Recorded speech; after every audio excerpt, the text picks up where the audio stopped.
मैं बिट्टू कुमार स्वागत करता हूं आपके इस वीडियो में। आज हम लोग पढ़ेंगे कारक के बारे में। कारक के फुल डिटेल में पढ़ेंगे पूरा कि कारक क्या होता है। ठीक, तो आप लोग को अब दिक्कत नहीं होगा कि कारक में पहचानने का, विभक्ति पहचानने का क्या ट्रिक है, सब बताएंगे हम आपको इस वीडियो में। ठीक, कि कैसे कारक को पहचानते हैं। ठीक, चलिए शुरू से अंत तक बने रहिएगा। ठीक, स्टार्ट करते हैं। कारक क्या होता है? कारक वो होता है जो संज्ञा और सर्वनाम के संबंध को बताता है। ठीक, संबंध के, वो भी विशेषकर क्रिया के बारे में। ठीक, वो होता है कारक। ठीक, और विभक्ति क्या होता है? विभक्ति होता है कि जो कारक को प्रकट करने में सहायता करता है। के ने जो होता है वो विभक्ति कहलाता है। ठीक, चलिए देखते हैं। कारक, कारक संज्ञा या सर्वनाम के जिस रूप से उसका संबंध वाक्य के अन्य शब्दों विशेषकर क्रिया के साथ जाना जाता है उसे कारक कहते हैं। कारक किसे कहते हैं?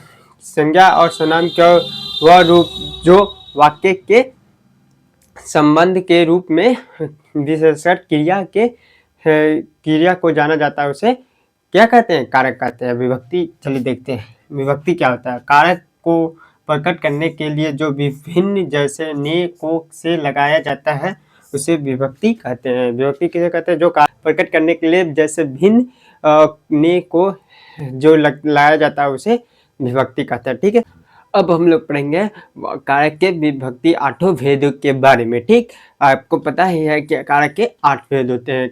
कर्ता कारक, कर्ता, कर्म कारक, करण कारक, संप्रदान, आपादान, और इसके बाद संबंध, अधिकरण, और इसके बाद संबोधन। ठीक, ये है।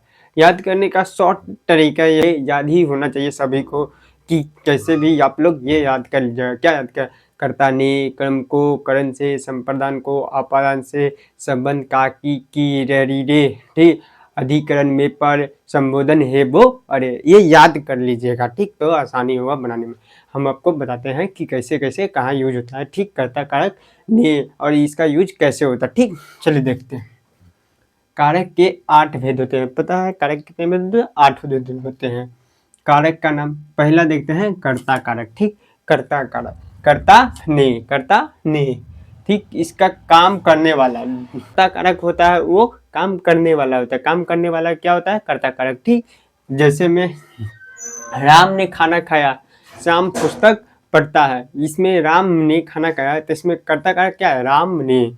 काम कौन कर रहा है? राम कर रहा है। ठीक, तो कर्ता कारक कौन है? राम ने। इसका चिन्ह क्या होगा? ने। ठीक, याद रखिएगा, इसमें कर्ता कारक ये हो जाएगा। इसका दूसरा एग्जाम्पल, श्याम पुस्तक पढ़ता है, इसमें कर्ता कारक क्या होगा? तो श्याम होगा, जो काम करता है वही ना कर्ता कारक है, वही तो क्या हो जाएगा? श्याम हो जाएगा कर्ता कारक। तो आप लोग कर्ता कारक समझ गए। ठीक, चलिए अब दूसरा पढ़ते हैं। कर्म ने, कर्म को, ठीक, कर्म को, कर्म कारक का विभक्ति चिन्ह क्या है? को। ठीक, जिस पर क्रिया का फल पड़े, जिस पर क्रिया का फल पड़े, जिस पर क्रिया का प्रभाव हो, ठीक, वो क्या होगा? कर्म कारक। ठीक, एग्जाम्पल से समझते हैं। उसने मुझको बुलाया, किसने बुलाया? उसने। किसको? मुझको बुलाया। ठीक, तो ये मुझको जो है को हो गया, जो ये कौन सा कारक हो जाएगा? कर्म कारक। ठीक, गोपाल ने सीमा को बुलाया, गोपाल ने किसको बुलाया? सीमा को बुलाया। ठीक, तो इसमें को क्या हो जाएगा? कर्म कारक। ठीक ठीक, अब पढ़ेंगे क्या चीज के बारे में? करण कारक। ठीक, तीसरा नंबर करण कारक। करण से या के द्वारा, करण से या के द्वारा। ठीक, तो करण से काम करने का साधन, जो काम करने का तरीका होता है, साधन होता है, जो होता क्रिया का, इसमें सारा में इस सब क्रिया का काम सिर्फ होगा। ठीक, काम करने का जो साधन होगा करण कारक होगा। ठीक, क्या है? जो वह कलम से लिखता है। किस चीज से लिखता है? कलम से। कलम एक साधन है ना, एक अथी है ना, साधन, एक चीज जिससे लिखता है, तो करण से ये कौन सा कारक हो जाएगा? करण कारक। ठीक, से या के द्वारा जुड़ा है, काम करने का साधन हो उसे कहेंगे करण कारक। ठीक, दूसरा क्या? आकांक्षा ने गुलेल से फल तोड़ा। आकांक्षा ने गुलेल से फल तोड़ा। क्या चीज से तोड़ा? गुलेल से। गुलेल एक साधन है ना जिससे वह फल तोड़ा। या फिर किसी या शिक्षक ने डंडे से पीटा, डंडे से पीटा, किससे पीटा? डंडे से। डंडे से क्या हो जाएगा? ये करण कारक हो जाएगा। ठीक, कुछ इसी प्रकार। चलिए अब आगे देखते हैं। 4 नंबर में है संप्रदान कारक। संप्रदान को क्या हो जाएगा? को के लिए। संप्रदान क्या हो जाएगा, को के लिए, ठीक, को के लिए, जिसके लिए काम किया जाए, जिसके लिए काम किया जाए, जिसके वजह से काम किया जाए, काम वो क्या हो जाए, संप्रदान कारक। किसमें हो जाए, इसका एग्जाम्पल क्या हो जाए, माँ बच्चे के लिए दूध लाई, किसके लिए ले आई, बच्चे के लिए लाई, काम कर रहा है ना जिसके किसी के लिए, उसे क्या संप्रदान कारक, ठीक। तो इसमें बच्चे के लिए दूध लाई, माँ जो है जो बच्चे के दूध लाई, बच्चे के लिए, किसके लिए लाई, बच्चे के लिए, बच्चे के लिए, ये क्या हो जाएगा, संप्रदान कारक, ठीक। दूसरा है प्यासे को जल देना चाहिए, जो प्यासा होता है उसे जल देना चाहिए, उसे क्या देना चाहिए, जल देना चाहिए, तो ये क्या हो जाएगा, संप्रदान कारक, ठीक। आपादान कारक, ठीक, आपादान से अलग होना, आपादान से अलग होना, काम जो किस चीज से अलगाव होता है वो आपादान कारक होता है। आपादान से अलगाव का बोध होगा तो आपादान कारक होगा, ठीक। चलिए देखते हैं इसमें उदाहरण से, जहाँ अलग होने का भाव हो, पेड़ से पत्ता गिरता है, पेड़ से पत्ता गिरता तो अलग होता, पेड़ से अलग होता है ना, तो वो अलगाव का बोध होगा तब आपादान कारक होगा, क्योंकि से दो बार आता है, करण से भी और आपादान से भी। तो आप लोग ध्यान दीजिएगा, आपादान में अलगाव होता है, जैसे हिमालय से गंगा निकलती है, तो गंगा जो निकलती है हिमालय से निकलती अलग होती है ना, तो वो हो जाएगा आपादान कारक, ठीक। और क्या एग्जाम्पल होगा, अंकित छत से गिरा, अंकित जो है छत से गिरा, तो छत से अलग हुआ ना, छत से गिर गया ना, तो वो हो जाएगा आपादान कारक, ठीक। दूसरा क्या है, संबंध का के की रारी रे, संबंध का की रारी रे, ठीक है। तो इस कारक में क्या हो जाएगा, अन्य पदों से संबंध, जो अन्य इसमें जो काम होगा वो अन्य पद से संबंध रखेगा, रिलेशन रखेगा, ठीक। जैसे यह राम की किताब है, यह किसकी किताब है, राम की किताब है, यह संबंध रखता है ना कि यह राम की किताब है। या फिर सीता राम जी की पत्नी है, तो एक संबंध हुआ ना कि किसकी पत्नी है, राम जी की, कौन, सीता, ठीक। जैसे मान लीजिए कि श्याम का भाई मोनू है, तो मोनू का एक संबंध बताया ना कि ये श्याम का भाई है, ठीक। उसी प्रकार से ये क्या होगा, संबंध कारक, ठीक। और क्या एग्जाम्पल है, श्याम का भाई अच्छा है, बुरा है या फिर काला है, तो एक संबंध बता रहे ना, संबंध बताएगा वो संबंध कारक हो जाएगा, ठीक। आप लोग समझ गए। अब क्या है, अधिकरण में पर, अधिकरण कारक में क्या हो, इसका विभक्ति चिन्ह है में पर, इसका पहचान क्या है, क्रिया का आधार, क्रिया के आधार समय या स्थान को बताएगा, तो क्या हो जाएगा, अधिकरण कारक, ठीक। जैसे मेज पर पुस्तक है, किस पर पुस्तक है, मेज पर, यह स्थान बताना ना कि एक मेज पे पुस्तक है, ठीक। और क्या है, मैं 3 मिनट में आऊँगा, ये समय बता रहा है, मैं 3 मिनट में आऊँगा, चाहे मैं 4 घंटा के बाद आऊँगा, तो ये एक टाइम बता रहा है, स्थान बताएगा, वो क्या जो अधिकरण कारक, ठीक। याद रखिए अधिकरण का विभक्ति चिन्ह क्या है, में पर, ठीक। और लास्ट क्या है, संबोधन हे वो अरे, ठीक। संबोधन हे भो अरे, इसका यूज होता है किसी को बुलाने में या फिर पुकारने में या चिल्लाने में। अजी जैसे एग्जाम्पल क्या होगा, किसी को पुकारने में, ठीक। एग्जाम्पल में हो जाएगा, उदाहरण में, अरे तुम कहाँ जा रहे हो, किसी को बोलते हो ना, पुकारते हो ना कि अरे तुम कहाँ जा रहे हो, तो ये संबोधन कारक हो जाएगा, ठीक।